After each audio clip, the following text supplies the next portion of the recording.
तो करौली पुजारी हत्याकांड में एक आपको बड़ा अपडेट बता दें। बुकना गांव में लोगों की भीड़ जुटने लगी है। अंतिम संस्कार पर अब सस्पेंस लगातार बना हुआ है। ऐसे में न्याय की मांग पर जो है परिजन अड़े हुए हैं। 50 लाख की मदद, नौकरी की मांग, आरोपियों की गिरफ्तारी की मांग भी की जा रही है। आपको बता दें कि 7 अक्टूबर को पुजारी की हत्या हुई थी। तो ऐसे में बुकना गांव में आज पुजारी का अंतिम संस्कार किया जाएगा। बुकना गांव में लोगों की भीड़ जुटने लगी है। न्याय की मांग परिवार लगातार कर रहा है। 50 लाख की मदद, नौकरी की मांग, इसके अलावा आरोपियों की गिरफ्तारी की मांग भी परिवार की तरफ से की जा रही है।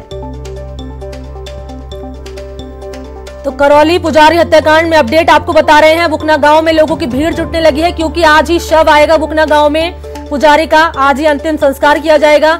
मौके पर पुलिस जाब्ता तैनात है।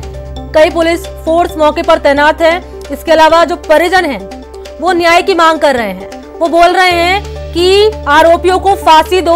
इसके अलावा उन्होंने 50 लाख की मदद, नौकरी की मांग भी की है और आरोपियों के खिलाफ सख्त से सख्त कार्रवाई की वो मांग कर रहे हैं। तो बड़ी अपडेट करौली पुजारी हत्याकांड में आपको बता रहे लगातार न्यूज़ 18 राजस्थान आपको पल पल की अपडेट पहुंचा रहा है। किस तरीके से आज पुजारी का अंतिम संस्कार किया जाएगा और आज ही उसका जो शव है वो गांव पहुंचेगा बुकना गांव में। हमारे साथ राज्यसभा सांसद किरोड़ीलाल मीणा जी हैं जो यहाँ पर पहुंचे हैं। मीणा साहब, चाहे सवाई माधोपुर की बात हो तब भी आप वहाँ पहुंचे थे, अभी यहाँ भी आए। प्रदेश को हो क्या रहा है? प्रदेश में जंगल राज चल रहा है, कानून का राज नहीं है। और प्रदेश की सरकार, आप भी आए होंगे, वहां से यहाँ तक सड़क की हालत आपने देख ली।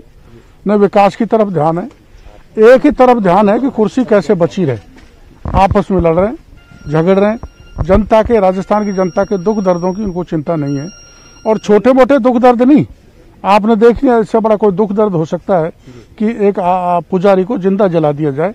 और सरकार अब सरकार हाथरस पे तो इतने आक्रामक होती है। मैं आपके चैनल के द्वारा राहुल गांधी जी से मांग करूंगा, जरा यहाँ भी आके देख लो। आप वहां जाते हो, सारे मुलजिम गिरफ्तार कर लिए जाते हैं। वहां पर 25 लाख की मदद दे दी जाती है। वहां पर सीबीआई भी जांच कर ली जाती है। सारे करने के बाद भी आप वहां राजनीति कर रहे हो, वो एक अलग बात है। आप करो, वो राजनीति करना आपका काम है। लेकिन ये मुख्यमंत्री अशोक गहलोत के सामने जो मांग इन्होंने रखी है, वो मांग पूरी करने में दिक्कत क्या है? झोंपड़ी देख लो, 6 बेटियां हैं और दबंगों ने एकमात्र कमाने वाले थे, एकमात्र कमाने वाले, और दबंगों ने इनका घर बर्बाद कर दिया। हम हर तरह का न्याय दिलाने के लिए कटिबद्ध हैं। हमने कमर कस ली, हम यहाँ हैं। इसमें कोई राजनीति नहीं है। कब तक आप रुके रहेंगे? क्या रहेगी मांगे? जब तक गांव के कहेंगे, जब तक परिवार कहेगा, जब तक इनको न्याय नहीं मिलेगा, तब तक हम यहीं हैं। अंतिम संस्कार को लेकर क्या है अभी? अब ये तो गांव वाले तय करेंगे और परिवार वाले तय करेंगे। हम तो चाहेंगे कि जब तक मांग पूरी नहीं हो तब तक अंतिम संस्कार नहीं हो। तो ये थे डॉक्टर किरोड़ीलाल मीणा जी का कहना था कि जब तक मांग पूरी नहीं होगी तब तक अंतिम संस्कार नहीं होगा। कैमरामैन भवानी सिंह शेखावत के साथ भंवर पुष्पेंद्र चौहान। तो अभी आप सुन रहे थे किरोड़ीलाल मीणा, डॉक्टर किरोड़ीलाल मीणा क्या कुछ कह रहे थे। उन्होंने सीधे तौर पर कहा कि राजस्थान में क्या हालात बने हुए हैं। उन्होंने ये बताया कि एक पुजारी को जिंदा जला दिया जाता है और प्रशासन मूक दर्शक रहता है। अब प्रशासन सक्रिय हुआ है। उन्होंने सीधे तौर पर यहाँ पर गहलोत सरकार पर भी जो है निशाना साधा है। उन्होंने बोला है कि हाथरस पर सरकार जो है सियासत गरमा रही है वहां पर, और ऐसे में राजस्थान में क्या कुछ हो रहा है। तो ज्यादा जानकारी दे रहे हैं मुझे संवाददाता भंवर पुष्पेंद्र। भंवर, आप पल पल की अपडेट बता रहे हैं। अभी मैंने किरोड़ीलाल मीणा का बयान भी सुना।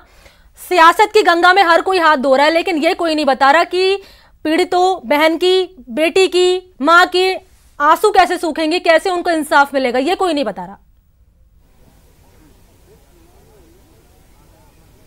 जी बिल्कुल, आप ठीक कह रही हैं। जिस तरह से यहाँ अभी जो माहौल है उसको देखकर आप समझ सकते हैं किस तरह का गमगीन माहौल यहाँ पर है। अभी डेड बॉडी यहीं पर है, अंतिम संस्कार अभी हुआ नहीं है और मांग ये है कि जब तक उनकी मांगे पूरी नहीं होती हैं तब तक अंतिम संस्कार नहीं किया जाएगा, ये ग्रामीणों का कहना है। ये अच्छी बात है कि गाँव एकजुट होकर सामने आया इस पूरे मामले में। और सांसद डॉक्टर किरोड़ीलाल मीणा भी यहाँ पर पहुँचे जो राज्यसभा सांसद हैं। उनके अलावा मान सिंह गुर्जर जो गंगापुर MLA रहे हैं वो भी यहाँ पर पहुँचे हैं। लगातार लोगों का आना जारी है, पुलिस मौके पर मौजूद है और पूरा आलम आप देख सकते हैं किस तरह की भीड़ यहाँ पर है। उसके अलावा जो परिजन हैं उनको सांत्वना दी है डॉक्टर किरोड़ीलाल मीणा ने। उन्होंने ये भी कहा है कि 1 लाख रुपए उनकी तरफ से वो उन्हें प्रदान करेंगे, देंगे, ताकि उनको आर्थिक मदद मिल सके, क्योंकि परिवार बहुत गरीब है। जिस तरह के घर में रहता है वो घर में आपको दिखाने की कोशिश करता हूं।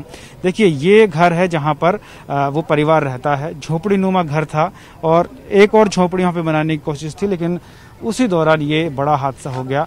आप देख सकते हैं ये झोपड़ी और इसी में उनका शव भी रखा हुआ है।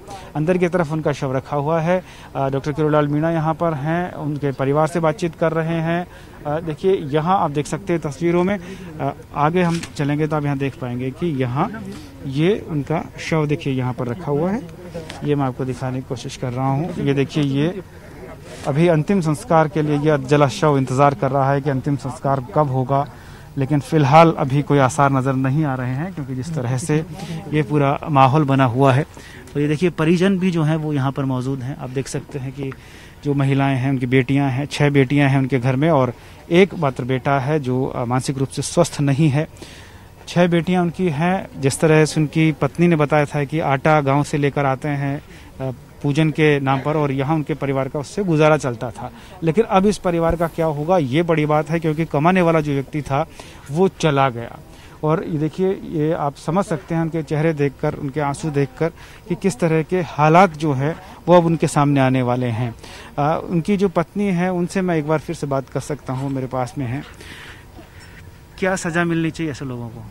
बाबू कड़ी सुकड़ी सजा मिलनी चाहिए, सावा को फांसी चाहिए, वो तो याद चाहिए बस। कड़ी से कड़ी सजा मिलनी। आप देख पा रहे होंगे कि वो बोल नहीं पा रही हैं ज़्यादा, गला उनका बैठ गया है। जिस तरह से उनकी बेटी यहाँ पर है उनसे अपन बात कर सकते हैं। ये बेटा है उनका, ये देखिए ये बेटा है उनके जो मानसिक रूप से थोड़े से अस्वस्थ हैं, और ये बेटियां हैं उनकी, उनमें से एक बेटी मेरे साथ है, उनसे हम बात करते हैं। क्या अभी तक अंतिम संस्कार नहीं हुआ है? कब तक करने का है? क्या मांगे हैं आप लोगों की?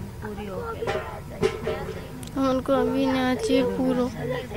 अच्छा, यहाँ अभी किरोड़ीलाल जी भी पहुंचे हैं, क्या उन्होंने बोला है आप लोगों को?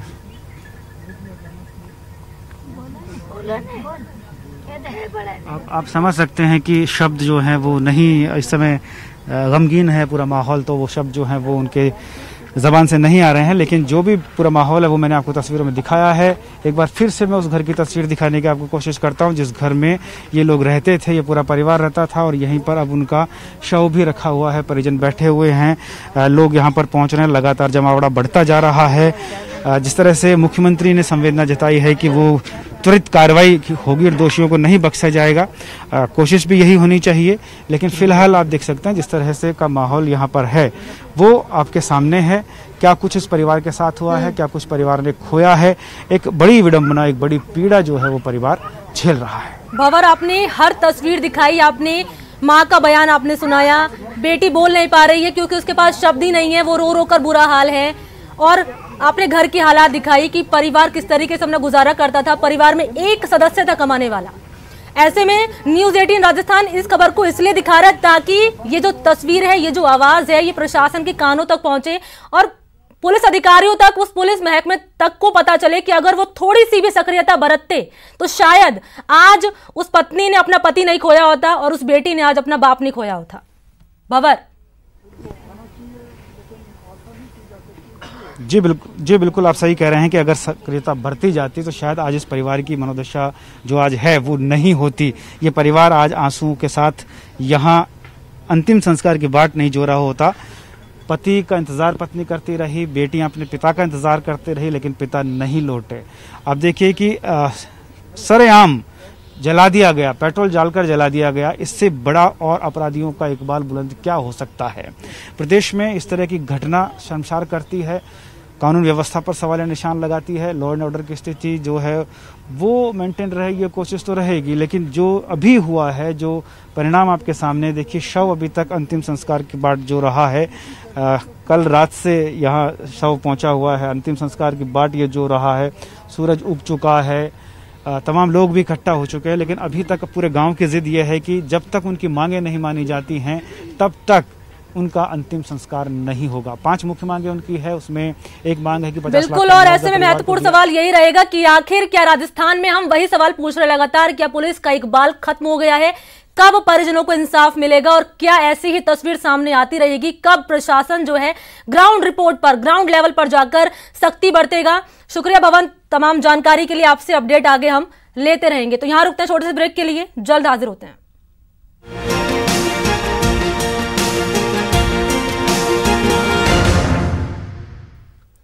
ब्रेक के बाद आपका स्वागत है। चले बात करते हैं अब गांव की सरकार की। आपको बता दें कि आज पंचायत चुनाव का आखिरी चरण है। चौथे चरण के लिए आज वोटिंग होगी। सुबह 7:30 बजे से ये मतदान जारी है और 897 ग्राम पंचायतों में ये चुनाव है। 32 पंचायत समितियों में चुनाव कराया जाएगा। तो पंचायत चुनाव का आज आखिरी चरण है। चौथे चरण के लिए आज मतदान है। सुबह 7:30 बजे से ये वोटिंग लगातार जारी है। 897 ग्राम पंचायतों में चुनाव कराया जा रहा है। मेरे दोनों सहयोगी जयपुर से दिनेश शर्मा और उदयपुर से कपिल श्रीमाली मेरे साथ लाइव जुड़ गए हैं। दिनेश, आपके पास आऊंगी। जयपुर की तस्वीर दिखाइए और सुरक्षा के लिहाज से क्या इंतजाम किए गए हैं, कितना उत्साह है, क्योंकि वोटिंग शुरू हो चुकी है।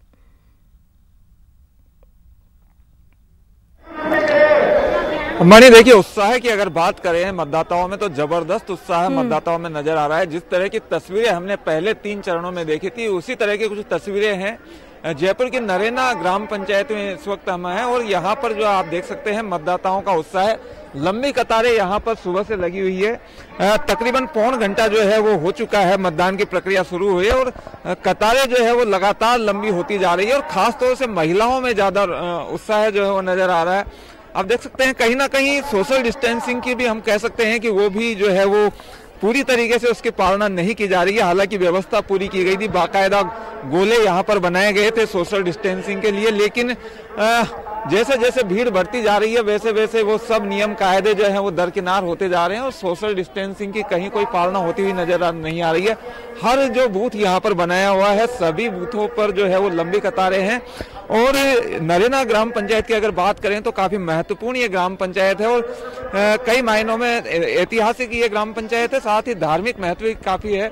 आप बताइए, आप यहाँ के स्थानीय नागरिक हैं, क्या कुछ मुद्दे हैं इस ग्राम पंचायत के? धार्मिक महत्व से कितनी महत्वपूर्ण हो जाती है ये ग्राम?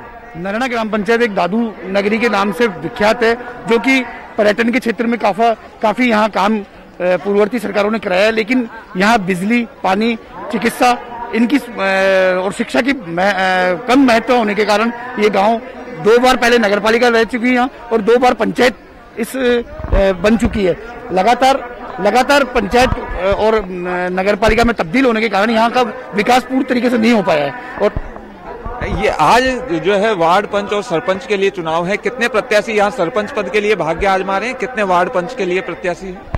नरेना ग्राम पंचायत जयपुर जिले की दूसरी बड़ी पंचायत है, जिसमें 10 सरपंच अपना भाग्य आजमा रहे हैं और उसके बाद जो वार्ड पंच हैं उनके 64 वार्ड पंच अभी प्रत्याशी मैदान में 8 निर्विरोध आ चुके हैं वार्ड पंच, जिनकी वजह से मतदान 21 वार्डों में हो रहा है। पिछले चुनावों को अगर देखें, क्या कुछ लगता है आपको, कितना वोटिंग परसेंट आज जा सकता है यहाँ पे? वोटिंग परसेंट जो देखा जाता है विधानसभा और लोकसभा के महत्व को देखते हुए, ग्राम पंचायतों का गांवों की सरकार चुननी पड़ती है लोगों को, तो यहाँ लगभग 80 से 85% मतदान लगभग मतदान केंद्रों पे होगा। बिल्कुल। तो देखिए, यहाँ के स्थानीय नागरिक भी हैं और पत्रकार भी हैं, उनका ये कहना है कि आज भी वोटिंग जो है वो 80% से ज्यादा जा सकती है, क्योंकि पहले 3 चरणों में हमने जो देखा मणि, वोटिंग परसेंट काफी अच्छा रहा था। 83 से 85% के बीच जो है मतदान प्रतिशत रहा था और आज भी जो तस्वीरें जो नजर आ रही है मतदान केंद्रों से, तो वो यही बयां करती है कि आज भी पोलिंग परसेंट काफी अच्छा रहने वाला है। और ये जो रंग हैं चुनाव के, ये इस चुनाव में नजर आते हैं। आप देख सकते हैं हर तरह के रंग जो है वो यहाँ पर नजर आ रहे हैं, चाहे वो लाल हो, पीला हो, हरा हो, नीला हो, सब तरह के रंग है। और यही कुछ जो सतरंगी छटा है मणि, ये इस लोकतंत्र के पर्व को जो है वो काफी अहम बना देती है। उत्साह जो है वो यही बरकरार रहना चाहिए, क्योंकि हर मतदाता का ये अधिकार है, ये कर्तव्य है कि वो पोलिंग बूथ पर पहुंचे और अपना मतदान सुनिश्चित करे, क्योंकि 5 साल के लिए ये चुनाव होता है। 5 साल किस दिशा में उनके गांव का विकास होगा, ये काफी कुछ जो है वो इस चुनाव पे जो है वो डिपेंड करता है। कुछ मतदाताओं से भी हम बात करने की कोशिश करेंगे। आप बताइए, क्या कुछ मुद्दे हैं आपके इस क्षेत्र के, क्या होना चाहिए आपके गाँव में? क्या होना चाहिए? बिल्कुल, तो देखिए ग्रामीण महिलाएं हैं क्योंकि थोड़ा सा झिझकती है। क्या कुछ मुद्दे हैं, आप बताइए, आप युवा मतदाता हैं, क्या मुद्दे हैं आपके क्षेत्र में, क्या होना चाहिए? हमारे क्षेत्र में शिक्षा और ग्रामीण विकास जरूरी है, क्योंकि सभी लोग सब नीचे स्तर पर काम कर रहे हैं और उनको रोजगार मिलना चाहिए, क्योंकि अभी लॉकडाउन के चलते कुछ रोजगार नहीं है, उनके लिए रोजगार उपलब्ध करवाना चाहिए, यही हमारा कहना है। आप बताइए, युवा मतदाता हैं, आप बताइए क्या क्या मुद्दे हैं आपके क्षेत्र में, किस तरह के काम होने चाहिए आगे 5 साल में? बढ़िया होनी चाहिए, हाँ, सब काम बढ़िया होनी चाहिए। बिल्कुल, तो देखिए इन लोगों को उम्मीद है कि जो प्रत्याशी ये चुनेंगे, सरपंच हो, वार्ड पंच हो, अगले 5 साल वो इनकी उम्मीदों पर खरा उतरेंगे। और बिल्कुल, आधी आबादी की वोटिंग, आधी आबादी के जो वोट हैं बहुत अहम रखते हैं। और जिस तरीके से तस्वीर हम देख रहे हैं कि युवा क्या बुजुर्ग, क्या महिलाएं, सभी बढ़ चढ़कर वोट डाल रहे हैं और यही लोकतंत्र की खूबसूरती है। मेरे साथ सहयोगी कपिल भी बने हुए हैं लाइव। कपिल, वहां का नजारा दिखाइए, कितना उत्साह नजर आ रहा है।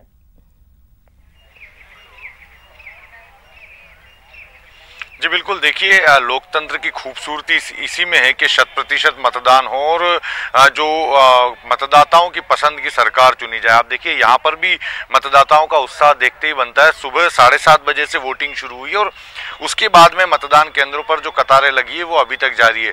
लंबी लंबी कतारें मतदान केंद्रों के बाहर लग चुकी है और सबसे महत्वपूर्ण बात आप देखिए कि पुरुषों के मुकाबले महिलाओं की कतारें भी बराबरी में नजर आ रही है। और सुबह वोटिंग शुरू होने के साथ ही महिलाओं की जो तादाद है वो भी यहाँ पर बड़ी तादाद में देखी जा रही थी। जो यहाँ पर मतदान केंद्र बने सभी केंद्रों के बाहर जो कतारें हैं वो देखी जा रही है। और सबसे पहले हम जिस मतदान केंद्र पर मौजूद है यहाँ पर सबसे पहले वोट कास्ट करने के लिए समय से पहले पहुंचने वाली भी एक महिला थी जिसने सबसे पहले वोट कास्ट किया था। कुछ लोगों से भी बात करेंगे। आप किस तरह की समस्याओं को दूर करना चाहते हैं अपने जनप्रतिनिधि से? नहीं आते। देखिए बोलने में थोड़ी हिचकिचाहट है, लेकिन जो लोग यहाँ पर ग्रामीण सरकार को चुनने आए हैं उनके मन में स्पष्ट तौर पर गांव की समस्याओं को दूर करने की बात होगी। किस तरह की समस्याएं गांव में पूर्ववर्ती जो जनप्रतिनिधि थे वो अपने विकास के दावों पर कितना खरे उतरे हैं, ये सभी बातों को मन में लेकर ये मतदाता यहाँ पहुंचे। और जिस तरह की कतारें देखी जा रही है, जी महत्वपूर्ण जानकारी कपिल आपने दी, महत्वपूर्ण तस्वीर दिखाई किस तरीके से लोकतंत्र की खूबसूरती में जो मतदाता है बढ़ चढ़कर जो है वोट डाल रहे हैं। शुक्रिया आप दोनों का तमाम जानकारी के लिए, आपसे अपडेट लेते रहेंगे। तो एक बड़ी खबर सामने आ रही है भरतपुर से, जहां पर CISF जवान ने खुदकुशी की है। बड़ी खबर, छत्तीसगढ़ के भिलाई में था ये जवान तैनात, सेवर के गांव बसवा का निवासी था, अधिकारियों से चल रहा था परेशान। सुसाइड नोट में पूरी बात का खुलासा हुआ है। तो बड़ी खबर आपको बता रहे भरतपुर से इस वक्त की, जहां पर एक जवान ने खुदकुशी की है। सेवर के गांव बसवा का ये निवासी था और अधिकारियों से परेशान चल रहा था किसी बात को लेकर। सुसाइड नोट में इस बात का खुलासा हुआ है। तो बड़ी खबर भरतपुर से बता रहे हैं। तो इसी के साथ इस बुलेटिन में इतना ही। नमस्कार।